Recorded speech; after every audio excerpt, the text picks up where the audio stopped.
স্বেচ্ছাসেবী সংগঠনগুলোর ফুড কিচেনের সামনে অভুক্ত ফিলিস্তিনিরা ঘণ্টার পর ঘণ্টা লাইনে দাঁড়িয়ে থাকলেও মিলছে না খাবার। জাতিসংঘসহ মানবিক সংগঠনগুলো বলছে হাতে গোনা আর মাত্র কয়েকদিন খাবার পাবে গাজাবাসী।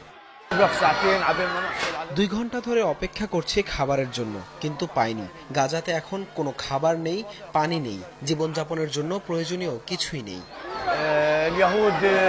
পুনরায় হামলা শুরুর পর গত 63 দিন ধরে গাজা পুরোপুরি অবরুদ্ধ করে রেখেছে ইসরায়েল। ক্রসিং বন্ধ থাকায় সীমান্তে ঠায় দাঁড়িয়ে ত্রাণবাহী গাড়িবহর। গাড়িতেই নষ্ট হচ্ছে সেসব খাবার। অথচ অভুক্ত দিন কাটছে 20 লাখের বেশি ফিলিস্তিনির অধিকাংশরই। নেতানিয়াহুর অমানবিক এই আচরণকে যুদ্ধাপরাধ আখ্যা দিয়েছে জাতিসংঘসহ বিভিন্ন মানবাধিকার সংস্থা। গেল 3 মাসে খাবারের অভাবে মৃত্যু হয়েছে অন্তত 57 ফিলিস্তিনির। মার্চ থেকে আশঙ্কাজনক হারে বাড়ে অপুষ্টিজনিত রোগে আক্রান্ত শিশুদের সংখ্যা। এপ্রিলে যা ভয়াবহ রূপ নেয়। মার্চের তুলনায় এপ্রিলে অপুষ্টিজনিত রোগের হার বেড়েছে 80%।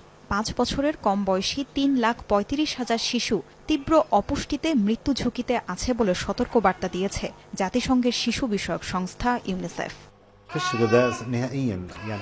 বাজারে কোনো মাংস নেই, প্রোটিনের অন্য কোনো উৎসও নেই। দীর্ঘদিন খাবার না খেয়ে সুস্থ বাচ্চারাও অসুস্থ হয়ে হাসপাতালে আসছে, কিন্তু আমরা নিরুপায়।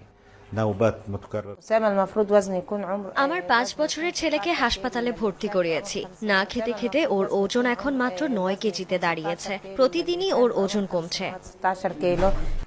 ইসরায়েলি হামলায় ব্যাপক ক্ষতিগ্রস্ত উপত্যকাটির একমাত্র ওয়াটার ডিসালিনেশন প্ল্যান্ট। খাবারের সাথে পুরো উপত্যকায় দেখা দিয়েছে তীব্র খাবার পানির সংকট। গাজায় প্রায় 65% বাসিন্দাকে বাধ্য হয়ে ব্যবহার করতে হচ্ছে নোংরা ও অপরিষ্কার পানি। ত্রাণ সহায়তা বন্ধ থাকায় হাসপাতালগুলোতে নেই ওষুধ ও প্রয়োজনীয় চিকিৎসা সরঞ্জাম। জায়গা না থাকায় হাসপাতালে বেশি দিন কোনো রোগীকে রাখতেও পারছে না চিকিৎসকরা। তাসরিয়ান সোবহান, যমুনা নিউজ।